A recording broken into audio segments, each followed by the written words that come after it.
Alors, bonjour, monsieur le président. Oh, bonjour, monsieur Albert. Ça va? Oui, ça va très bien, mon frère. Ça fait longtemps que tu es là? Oui, ça fait trop longtemps, je suis là.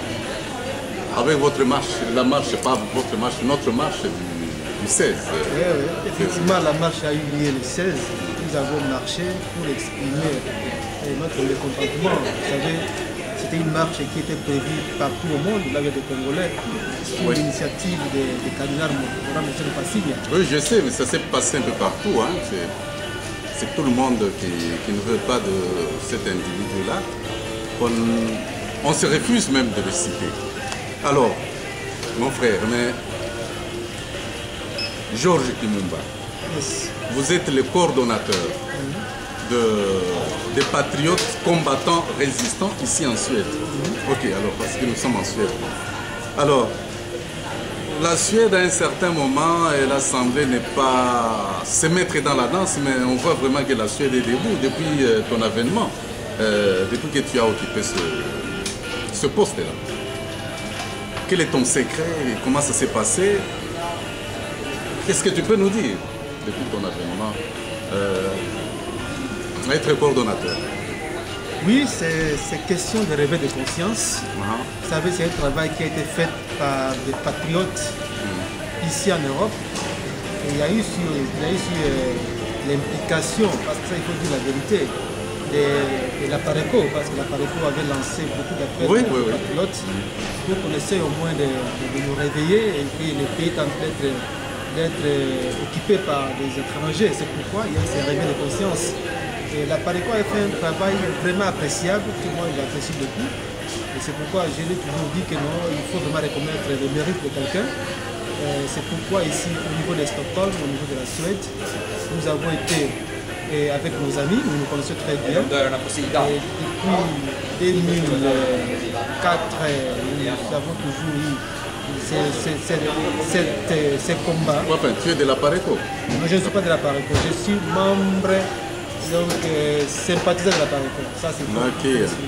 Parce que j'apprécie ce que la Pareco, avec son leader, est en train de faire, et ça il faut le reconnaître très bien. Parce que là, il ne faut pas faire de l'amalgame. Je suis membre, donc sympathisant de la Pareco. Oui, enfin, on ne peut pas parler surtout de négatif. Je crois que le président, ce qui est encore Ngwanda, je crois qu'il s'est ressaisi. C'est très important d'ailleurs dans une lutte des résistants. Mais avec nous, la marche, ça ne fait que des marches, mais finalement la population risque de se fatiguer.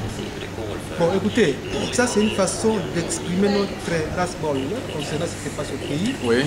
Nous avons essayé d'appliquer ce qu'on appelle cette politique de la non-violence, c'est-à-dire exprimer ce que la population veut exactement. Parce que vous savez très bien que dans notre pays, il n'y a pas la liberté d'expression. Alors, nous sommes ici en Europe, nous avons cette liberté-là, c'est pourquoi nous faisons des marches pacifiques, non violentes. Et après ces marches-là, nous avons des contacts aussi formels avec les responsables du pays. C'est pourquoi nous essayons au moins d'exhorter nos compatriotes qui sont ici en Suède, en tout cas de se mobiliser tous derrière les combattants pour essayer d'exprimer cette voie-là que nous devons essayer d'aller jusqu'au bout. Non, pratiquement là vous n'avez pas à vous inquiéter parce que moi-même j'étais à la marche du 16 février. En tout cas, il y a eu un engouement sous le froid. Il faisait, je crois, moins 10 ou moins 15 degrés sous le froid. Voir toutes ces mamans, toute cette population venir pour la marche, ne pas avoir été au travail, suspendre le travail pour venir à la marche. En tout cas, c'est quelque chose de bien. Mais la marche, est-ce que nous pourrons nous attendre un peu à quelque chose? Parce que ça devient presque une monotonie de faire de marche, de déposer des mémos. Et finalement, on se retrouve là. Et à Kinshasa, le 16, on tue. Et puis, nous allons continuer comme ça. C'est ça. Bon, donc, on fait sortir la population dans la rue et on tire sur la population. Moi, je trouve qu'il faut changer de méthode. Bon, je voulais d'abord préciser une chose. C'est question de changer de stratégie.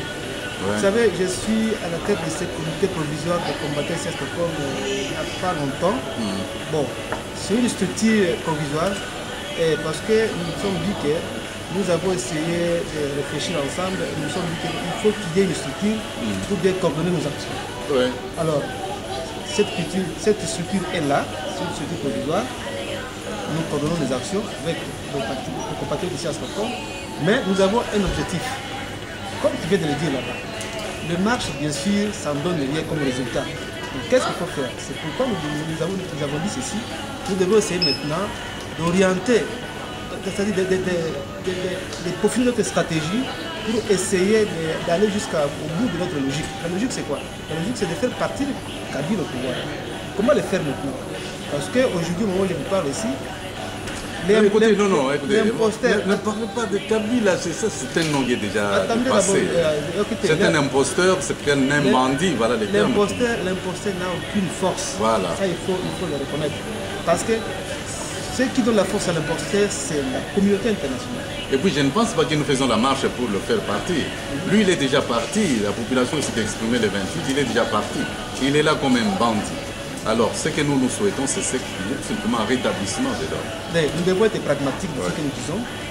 Qu'on le veuille ou pas, il est là d'abord, donc il défie la population congolaise. Voilà. Parce que le 28 novembre, le 28 novembre, le peuple congolais a choisi son président, qui est le docteur Etienne Tshisekedi. Voilà. Alors, pour le moment, concrètement, le président élu n'a pas de pouvoir, il n'a pas les périodes de pouvoir. C'est pourquoi il avait lancé un message à nos forces publiques de faire la diligence pour que effectivement ces pouvoirs-là soient une réalité. Donc il y a l'impérium du pouvoir, il commence à travailler. Ouais. Jusqu'à présent, il y a le président élu, mais il n'a pas l'impérium du pouvoir. C'est pour, nous disons ceci, l'imposteur qui est là, qui défie la communauté, qui défie le peuple congolais, doit être chassé par la force. Parce qu'au moment où je vous parle, il tue les Congolais, mais il n'y a aucune condamnation. Voilà. C'est pourquoi nous nous sommes dit que non, nous ne pouvons pas rester. Et comme ça, nous devons combattre ce monsieur jusqu'au bout. C'est ça notre politique. Nous devons prendre les armes. D'ailleurs, c'est ce qui est ressorti même de la réunion. Tout le monde est unanime. Maintenant, il faut prendre les armes parce qu'il semble que les bandits ne peuvent comprendre que le langage de la guerre. Enfin, le langage des armes. Il n'y a même pas la guerre parce qu'ils vont faire la guerre contre eux. Bon, toute la population est contre eux, bon, ils doivent partir, c'est simple. Vous savez, M. Mouya, nous Congolais, nous parlons beaucoup pour ne rien réaliser. Regardez ce qui s'est passé en 1926. Les Rwandais nous ont attaqués sans pourtant faire beaucoup de bruit. Il n'y a pas eu de bruit. Mais nous Congolais, à chaque fois, nous passons à la télévision pour dire voilà, nous allons attaquer. Et ça, ce n'est pas une bonne stratégie. Non, mais la stratégie, mon frère, mais l'Amérique, lorsque l'Amérique dit que je vais vous attaquer. Mais l'Amérique prévient, il attaque.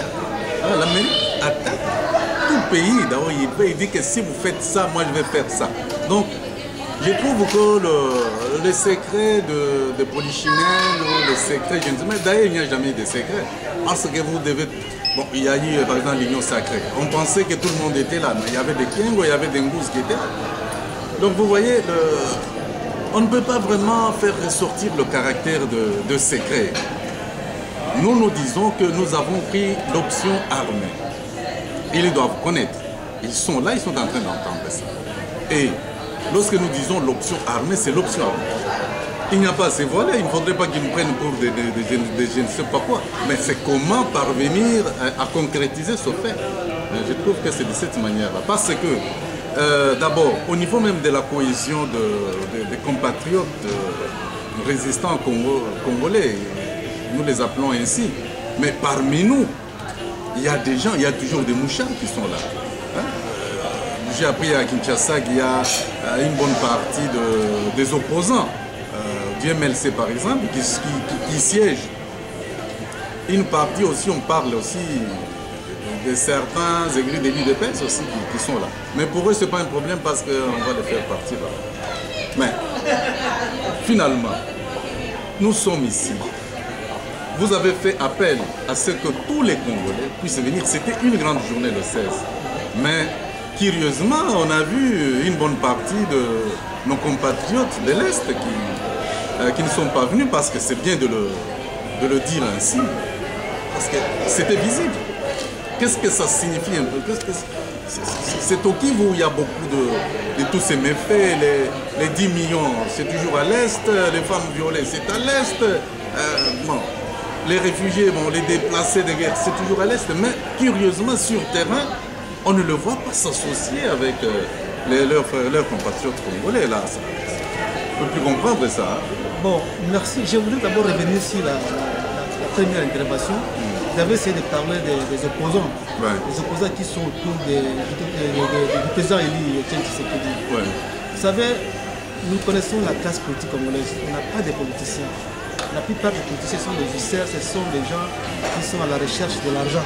Ça, il faut le reconnaître. C'est pourquoi maintenant nous voulons mettre en garde tous ces politiciens-là que l'heure est grave et qu'il ne faut pas trahir. C'est ça le problème. Oui. Parce que s'ils ont été élus, c'est parce qu'il y a eu ce qu'on appelle, ils ont utilisé les mots, les noms de Tshisekedi. Alors, si... Et surtout de l'opposition. C'est ça, moi je m'adresse aux politiciens de l'opposition, les députés de l'opposition. Le MLC aussi est dans l'opposition. MLC d'ailleurs. Mais il est en train de siéger. MLC n'en parlait pas parce que MLC, aujourd'hui, si nous sommes dans ce que nous déplorons aujourd'hui, et ils sont à la base de tout ce que nous déplorons aujourd'hui. Parce que depuis 2006, le message a trahi toujours. La preuve est là parce qu'aujourd'hui, le MLC, son chef, son président, Jean-Pierre Bemba, il est à la CPI. Oui. Il n'y a jamais eu marche à Kinshasa. Il n'y a jamais eu de contestation. Pour sa libération. Il n'y a jamais eu de marche à Kinshasa. Oui, c'est vrai. Nous avons vu l'autre là, l'ancien secrétaire, je ne sais pas si c'est François Mwambala. Il est là avec tous ces députés-là, ils ont profité de ces 6 000 $ chaque fin du mois. Ils ont réalisé 5 ans, ils se sont amassés beaucoup d'argent. Avec des jeeps surtout. Ils n'ont pas tenu compte. Formidable. C'est un monde foutu. Absolument, c'est ça le problème. Donc on n'a pas de politiciens. Dans ce cas-là, je voudrais dire ceci, que c'est ce genre de politiciens. Aujourd'hui, le peuple a voté, il a voté pour un changement. Et si par exemple, ils arrivent à trahir ce qu'il dit, nous allons considérer ça comme une abjuration que le peuple congolais n'oubliera jamais dans l'histoire de notre pays. Parce que c'est une façon de trahir quelqu'un et ce n'est pas appréciable. Alors, revenons à la deuxième question que tu as évoquée concernant mon frère de l'Est. Le frère de l'Est, effectivement. Pourquoi ces détachements-là, on le voit, mais on ne comprend plus rien finalement. Effectivement. Je ne dis rien concernant je n'aime pas entrer en profondeur concernant nos frères de l'Est, mais je vais dire ceci seulement, que c'est regrettable d'abord, parce qu'aujourd'hui, si les Congolais sont solidaires avec les gens de l'Est, c'est pour montrer que les Congolais restent un et indivisibles. Ça, c'est un. De deux, nos frères de l'Est qui sont ici, la plupart des gens qui sont ici, ce sont des gens qui ont eu des problèmes sérieux avec le régime de Kabila, les phénomènes Kabila. Ça, il faut le dire. Ouais. Mais nous notamment dans la mort de Mosé. Absolument. Nous voyons à travers le monde, tout Congolais se met donc debout pour dire non à Kabila. Et si vous regardez bien, vous faites les statistiques, 90% de ces Congolais qui sont aujourd'hui à l'extérieur, la plupart n'ont pas vraiment de problèmes politiques, mais ils ont l'amour de leur pays. Ils se sont mis debout pour dénoncer ce qui se passe au pays. Oui. Mais ceux qui ont des problèmes avec Kabila, notamment nos frères kivusiens, c'est là où ça doit les interpeller. Pourquoi ce silence coupable? C'est leurs neveux, c'est leurs nièces, c'est leurs grand-mères qui sont violées là-bas, qui sont tuées. Absolument. Pourquoi ils ne veulent pas se manifester? Pourquoi ils ne veulent pas combattre Kabila? Aujourd'hui, je connais beaucoup de mes frères ici qui sont ici. Oui. Ils ont des problèmes sérieux, ils ne peuvent pas aller à Kinshasa. Oui. Mais aujourd'hui, quand il y a par exemple un mouvement qu'on veut pour qu'il y ait un mouvement d'ensemble cohérent, orienté un idéal commun, ces gens, il faut marche arrière, ils sont là seulement pour observer, ils ne disent rien, ils critiquent. Oui, c'est quoi ça? Là, on ne comprend pas qu'est-ce qui se passe exactement. C'est là où je dis, mais je ne donne pas de leçon à quelqu'un, mais je voudrais que tout le monde puisse s'impliquer dans tout ce que nous faisons comme combat. Écoutez, c'est ça qu'on ne comprend pas. Les Maï-Maï sont à l'Est, ils se battent. Ils se battent farouchement. On trouve que c'est à l'Est où il y a quand même des gens qui sont âgés. On ne parvient plus à comprendre peut-être que... Mais lancez-leur un mot peut-être, hein, ils comprennent que vous faites quand même une exception. Non, il y a un problème. Vous faites quand même une exception parce que vous êtes de l'Est. Non, il y a un problème que nous devons comprendre parce que nos compatriotes, il y a des gens qui ont de mauvaises idées. C'est-à-dire, il y a ce qu'on appelle les problèmes de tribalisme, les problèmes de swahilophones, les problèmes de lingalaphone, les problèmes de tout ça. Tout ça, ça a de l'impact. Ça a de l'impact sur ce que nous faisons comme combat. Alors moi j'ai essayé d'expliquer à mes compatriotes que voilà, le Congo c'est un pays uni. Oui, du nord au sud, de l'est à l'ouest. Ça en tout cas, alors, il n'y a pas à transiger là. Ils se disent que non, ils ne se retrouvent pas de ce qui se passe dans les milieux de la diaspora, c'est-à-dire les combattants résultats, parce que toujours... Mais je vous écoute, je vais un peu ajouter le café. Oui, oui. Parlez, je vous écoute. On parle le lingala, on ne parle pas le swahili. Moi, je crois que c'est un faux problème. Pourquoi est-ce qu'aujourd'hui, au niveau de la diaspora, on utilise la langue lingala? Moi, je pense que ça, c'est clair. Lingala, c'est une langue locale du Congo. Et c'est une langue qui est parlée à Kinshasa. Kinshasa, c'est notre capitale. Ouais. Et Kinshasa, c'est une ville cosmopolite qui a plus de 10 millions d'habitants. Et c'est tout le monde qui est là d'ailleurs. Et ça représente presque toutes les provinces. Ouais. C'est pourquoi la plupart des Congolais utilisent la langue de lingala pour s'exprimer. Mais ce n'est pas dire que voilà, comme la langue swahili n'est pas appliquée, donc elle n'est pas utilisée dans les combats que nous faisons, dans les émissions, par exemple, les Congo Mikiliou, soit les Congo Number One, voilà.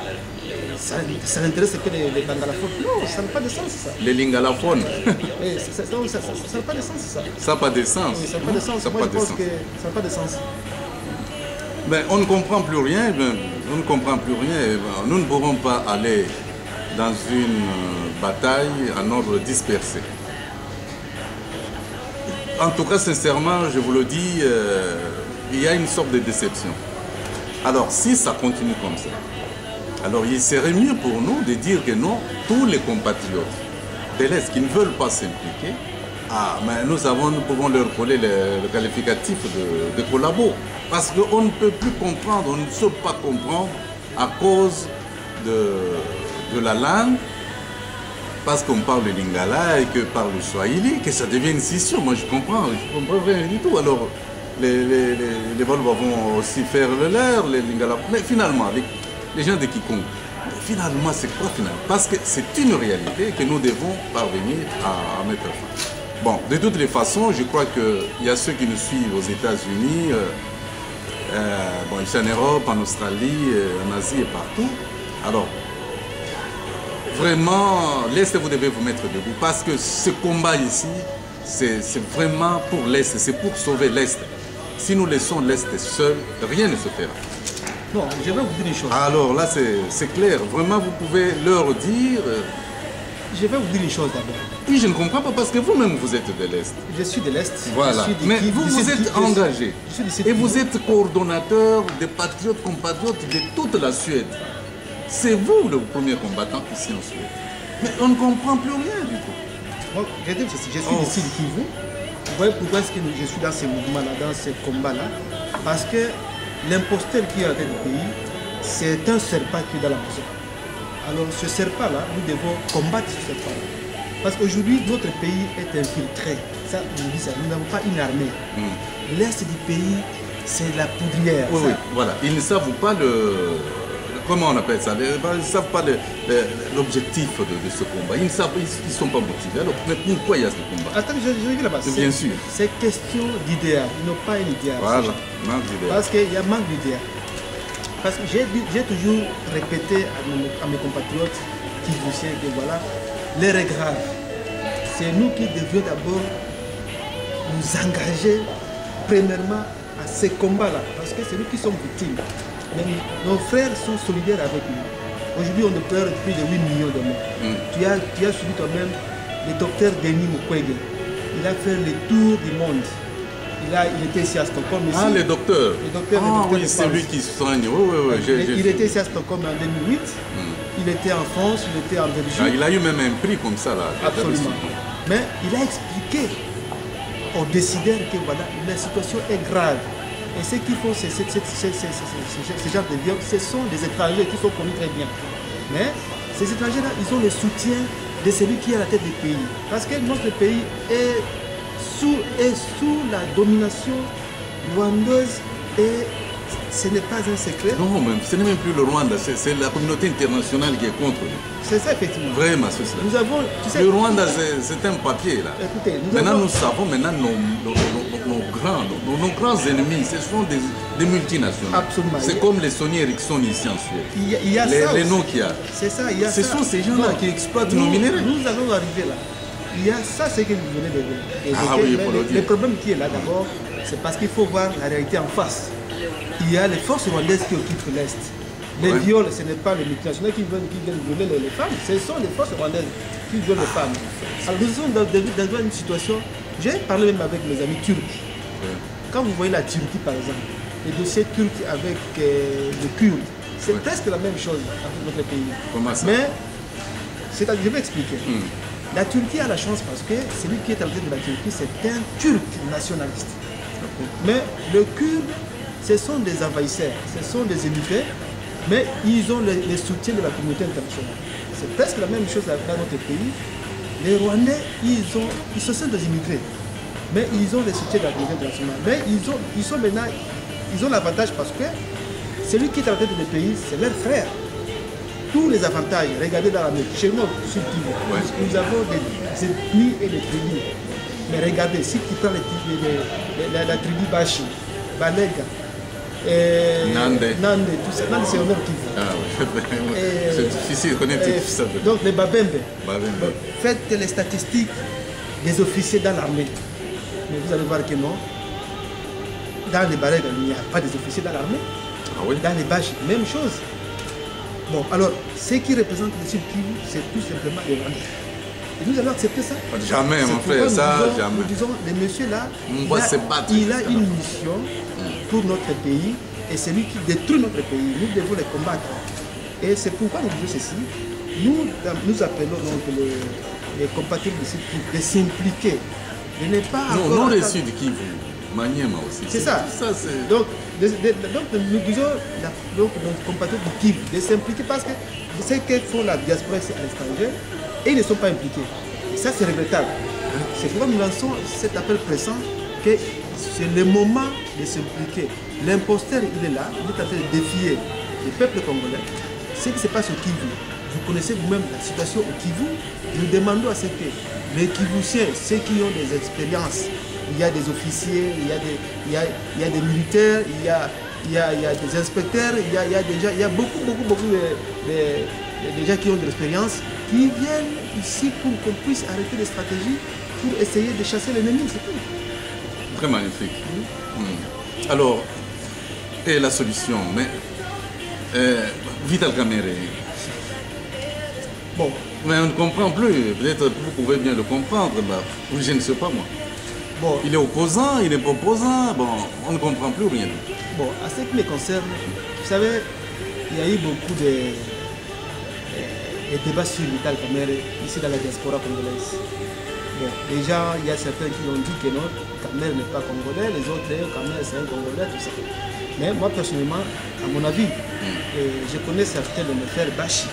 Ils m'ont dit que non, Vital Kamerhe c'est un congolais. Et la preuve est que pendant la campagne électorale, il a prouvé au monde que non, il est de Sud Kivu. Donc il a fait les faits là-bas. Il a été accueilli comme un fils de ouais, on a même fait des chipoles chez lui. Il y a quelque chose qui est même interdit. J'ai dit ceci, parce que là, il faut que les gens puissent me comprendre. Vital Kamerhe, s'il était un étranger, moi je ne vois pas si un certain honorable comme Bakoum, qu'on a arrêté à Goma, puisse s'adhérer dans le parti de Vital Kamerhe. Ça, c'est d'abord. Donc, alors, oui, excusez-moi. Les gens qui ont... Il est sur le plateau, hein. Vous pouvez le rappeler après. Hein. Les gens qui ont... D'accord. Les gens qui ont... Ah, Blandine, bon, c'est Albert ici. Hein. Okay, merci. Les gens qui ont... Vous savez, en politique, il y a beaucoup de coups. Mais quand tu es politicien, tu dois avoir des détracteurs. Ça, c'est clair. Alors, en ce qui concerne Vital Kamerhe, je peux dire ceci. Moi, j'avais dit à mes amis que Vital Kamerhe avait l'intérêt de s'entendre avec le président Tshisekedi. Et heureusement, après les élections, ils se sont accordés.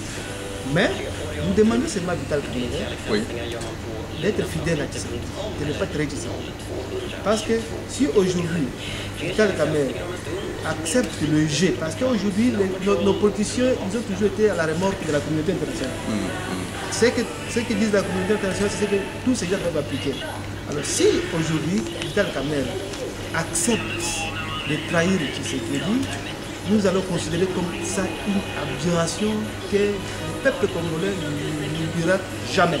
Voilà. Oui, vraiment. Ce que moi je peux dire sur Kamerhe, il s'est passé beaucoup de choses sur Kamerhe. Mais c'est un combattant. En tout cas, il a démontré que c'est un politicien. Il a déjoué, même au niveau de la diaspora. Kamerhe est vu maintenant de manière atténuée, de manière positive actuellement. Kamerhe peut circuler, il peut faire le tour de l'Europe. En tout cas, il n'y aura pas en tout cas de guerre, il n'y aura pas de Kakengo. Mais c'est sûr qu'il sera accepté. Bon, ça c'est sûr. Bon, maintenant nous sommes en train de voir comment ça va évoluer. Ça va évoluer avec lui. Il y a les députés de l'opposition qui sont maintenant au Parlement. Est-ce que ces députés sont là? Est-ce que bon, en fait, ça ce sont des choses que nous pourrons voir après. Et la solution, nous sommes là, nous sommes en train de patauger. Oui. Le problème c'est quoi? Parce que, comme tu l'as dit dans ton introduction, l'ennemi des Congolais c'est l'Occident. Et je crois que le député Laurent Louis, il a dit clairement, il a dit que nous sommes face à des bandits déjà qui sont en train de crucifier tout un peuple. Il a dit, surtout, il a parlé de la classe politique belge. Une classe politique belge qui est corrompue. Il a, par exemple, les gens qui sont au gouvernement belge aujourd'hui, ils sont impliqués dans 3 dossiers. C'est ce que les députés belges avaient dit. Les dossiers congolais, les dossiers libyens et les dossiers pédophiliques. Quand vous regardez tous ces gens-là qui sont aujourd'hui les premiers ministres, les ministres des Affaires étrangères, tous ces gens-là, les présidents de l'Assemblée nationale, ils sont impliqués dans ces 3 dossiers-là. Alors, le dossier congolais, c'est un dossier qui est connu par tout le monde. Moi, je croyais qu'avec le passage du docteur Denis Mukwege à Bruxelles, parce qu'il a été reçu par Béron, il a expliqué le dossier congolais. Je croyais que la DG va changer sa politique au Congo. Mais, chose grave, ils n'ont pas changé la politique, ils continuent toujours à soutenir un criminel de guerre qui est cité dans les rapports MOPI. C'est ce qu'on n'arrive pas à comprendre ici. Et c'est ça notre combat. Nous avons dit nous devons faire tout pour chasser ce monsieur par la force. Oui, mais pas parce que nous parlons de la force. Est-ce que c'est le nez du problème? Nous serons à Bruxelles où il y a une rencontre,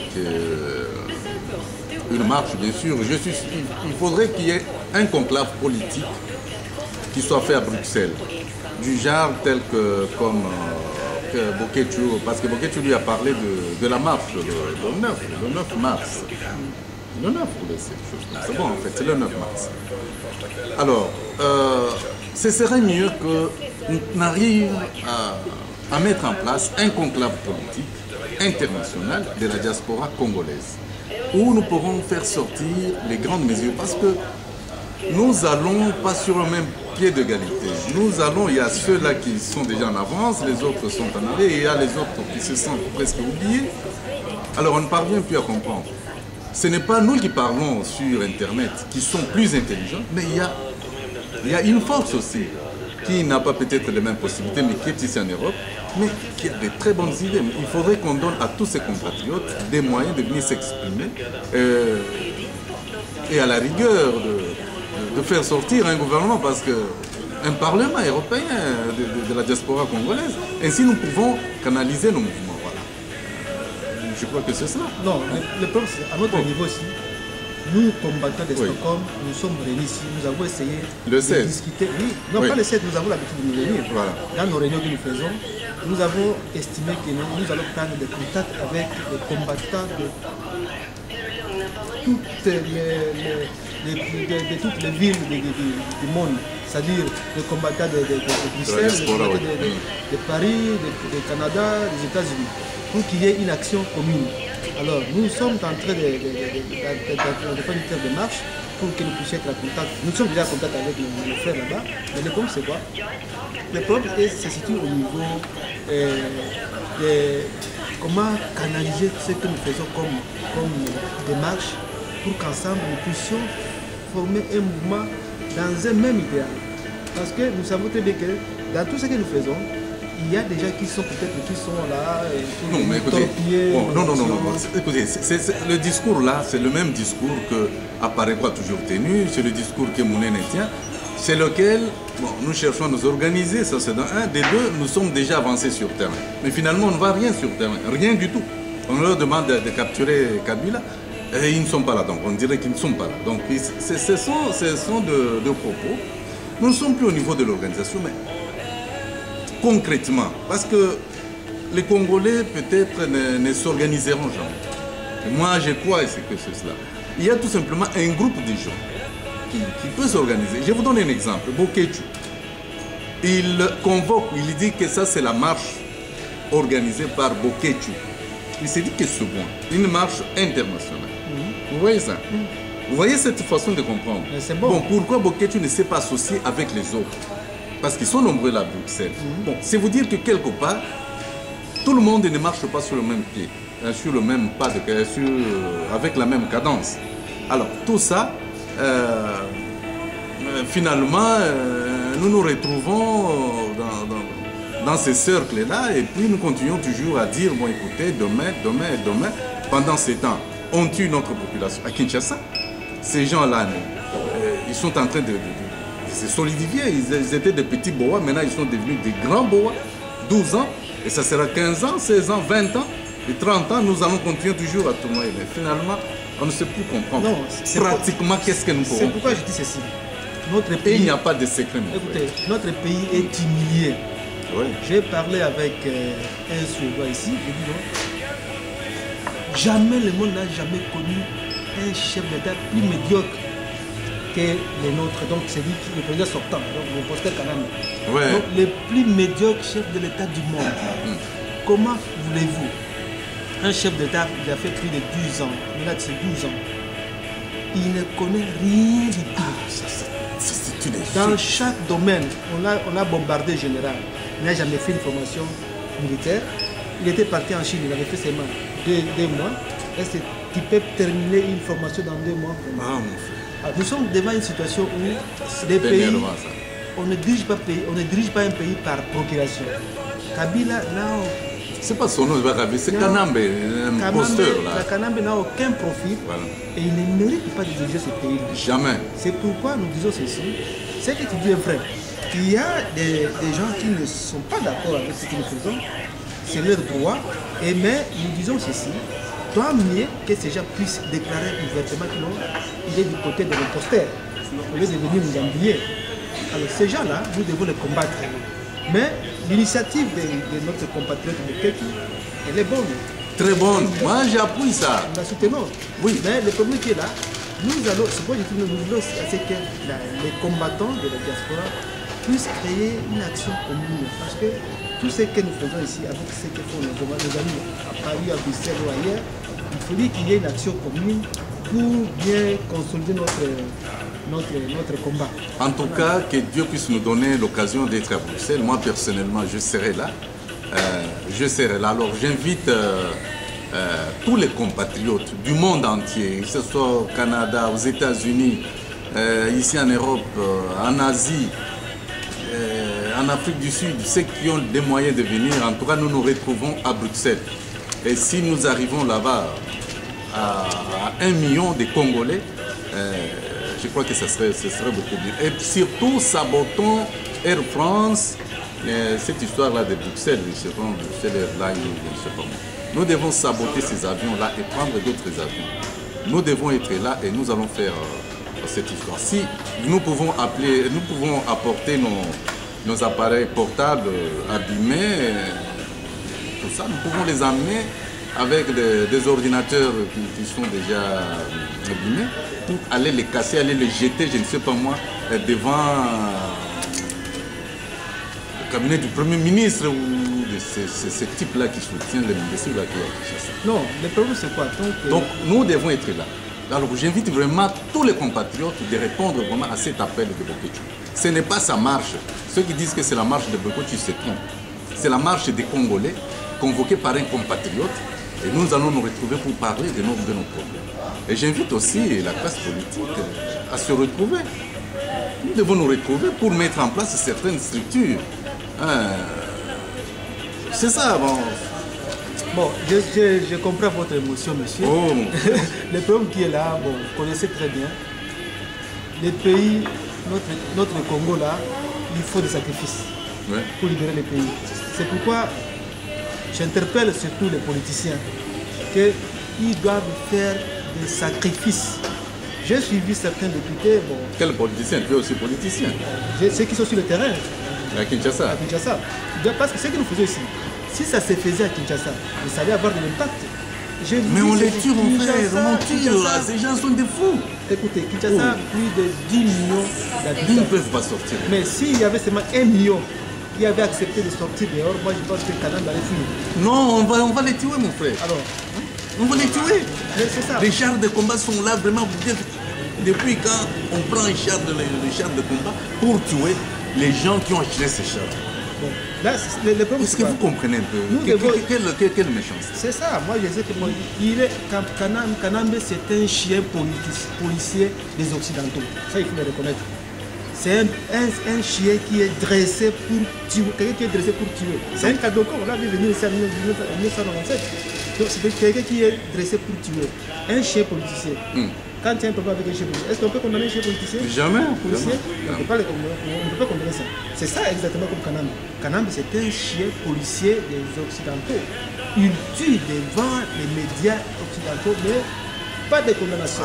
À l'aéroport, mon frère. On a vu les images.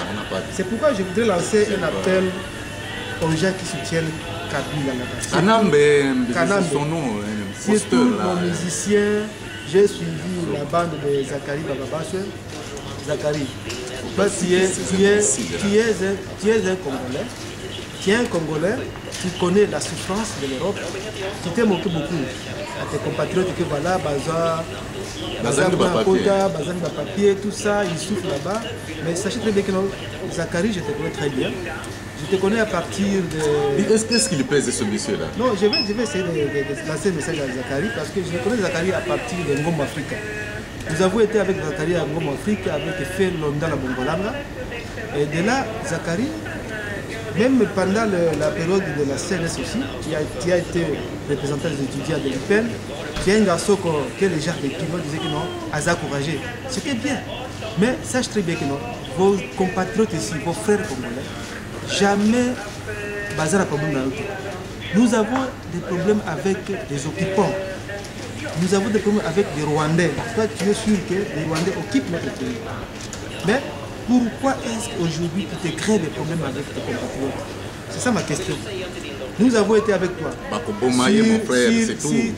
On connaît son sort. Attendez, nous avons avec un cadavre vivant. Attendez, oui, nous avons été avec Zachary dans Ngoma Africa.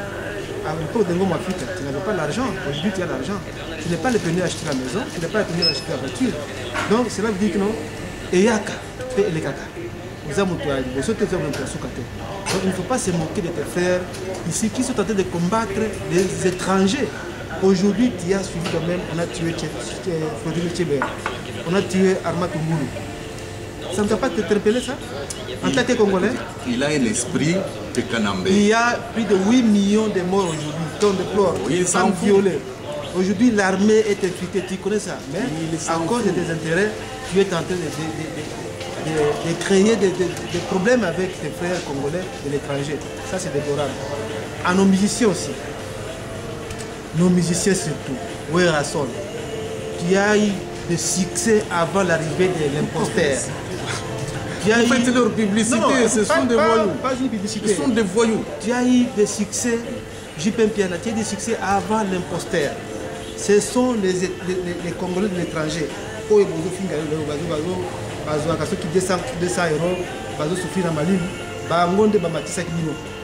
Aujourd'hui, vous retournez contre vos compatriotes, vos frères congolais, parce que bokeinde kozwa mbongo ya mopaya. C'est regrettable. Succès la bino et banda na 1992 Kabila Zaïk Rano, ça c'était Papa Wemba par exemple. Toi tu étais une personnalité historique au monument, mais avec tout ce qu'il a fait maintenant pour pays, pour supporter Kanambe, parce que quand tu étais interpellé en France, mais c'est l'argent de l'État congolais. Ces gens-là, ce sont des cadavres vivants. Tous ces gens que tu cites, que ce soit les acteurs du théâtre que nous connaissons, la liste est déjà là. Il y a d'ailleurs notre compatriote qui publie régulièrement la liste. Ces gens-là, il n'y a plus de pardon. Le temps est déjà passé. Ils ont choisi leur camp. On le laisse, ils sont libres de bouffer. Non, mais nous continuons. Si jamais on ne le pardonnera. Moi, personnellement, je ne le pardonnerai pas. Et beaucoup d'autres, personne ne le pardonnera. Si je reviens sur ça, parce que je connais mes compatriotes, j'ai évolué, j'ai travaillé avec l'Odel Production, j'ai travaillé avec Londal Bongalanga. Et c'est là, moi, je me suis dit que non, nos musiciens n'ont pas de personnalité. Parce que on connaît, je me souviens de Simao. Non, je me souviens à l'époque de Ngom Africa. On était avec Ngom Africa. Et je vous dis, un musicien comme Kofi Olomide, à l'intercontinental à l'époque. Félo Ndala nous avait dit que moi je travaillais en tant que. J'étais avec Monsieur le Président, nous parlons des combattants ici. Si nous devons être distraits par ces voyous qui nous prennent du temps inutilement, alors ça ne sert à rien. Ce qui est très important, c'est de savoir, de faire un appel à ceux-là qui ont déjà adhéré à l'action, de pouvoir évoluer. Tous ces fous-là, il y a déjà une liste qui est déjà... Parce que nos compatriotes de Londres ont déjà fait une liste. Ces gens-là sont déjà condamnés à mort. Ils sont déjà condamnés à mort. On attend que l'exécution. On est déjà bangombe. Donc ce sont des gens qu'on peut aller tirer, on tue. Donc on ne perd pas de temps à citer tous ces gens-là. Moi je ne veux même pas les citer. Ce sont déjà des cadavres vivants. Ils vivent encore leur dernier moment. Laissez-les manger. Je crois que même... c'est comme ça que ça se passe. On donne des gens... Ils sont en train de bouffer leur sang. Nous sommes là, nous devons nous battre. Vous êtes, parce que nous touchons vraiment vers la fin, vous êtes le coordonnateur des résistants ici en Suède, toute la Suède. On vous voit, vous, Monsieur Georges Kimumba. Quel est le message que vous pouvez adresser à nos compatriotes des Suèdes et du monde entier qui vous suivent en ce moment? Bon, le message que je peux adresser seulement, c'est que Bisso va combattre à Suède. Nous sommes là pour un objectif. L'objectif de la Bisso, nous faisons des pressions. Parce que nous sommes ici au niveau de la Suède, ici, notamment ici à Stockholm, c'est la capitale de la Suède. Nous faisons des pressions ici, nos marches que nous organisons, c'est pour faire pression aux autorités de la Suède de transmettre nos messages. Ça, c'est un d'abord. Malgré, n'en déplaise pour les détracteurs, ces messages-là, moi je pense que ça a de l'impact. Il n'y a pas longtemps, nous avons été avec la femme, la conférence sur le conflit des minéraux à l'Est. Et il y a la femme...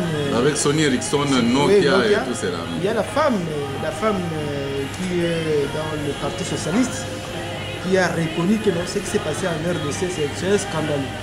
Ouais, alors, il a dit que c'est une femme socialiste qui est députée au Parlement européen. Il a dit qu'au niveau du Parlement européen, les gens ne sont pas d'accord avec ce qui se passe au pays, au Congo. Donc, les avis sont partagés. Bien sûr, il y a un groupe de gens qui veut convaincre les autres que voilà, Kabila a gagné les élections, Kanada a gagné les élections. Or, c'est faux. Cette femme a dit que non, ils ont tous les accords et ils vont se battre pour que la vérité des urnes soit appliquée. Alors, ce que nous faisons ici, nous invitons tous nos compatriotes de la Suède de s'impliquer dans ce que nous faisons. Parce que nous combattons les occupants. Alors, si tu viens avec un discours de nous combattre, sache très bien que nous, tu viens collaborer et nous allons prendre des dispositions pour s'occuper de vous. Ouais, et puis nous allons commencer à faire Mbano. Ils sont là. Mbano, paf, tu dors. Mbano, tu dors. Nous savons qu'il y a des compatriotes qui qui sont ici, qui sont en connivence avec le pouvoir en place, qui voyagent à Kinshasa, Bakenda à Kinshasa, Bazongi, qui sont en connivence avec le pouvoir, Toyib Makamuyo Toyib Yango très bien. Et sachez que ceux qui Toyib Makamuyo Sala, débat que jour Moko au Kangayo. Tout le monde au Kangayo.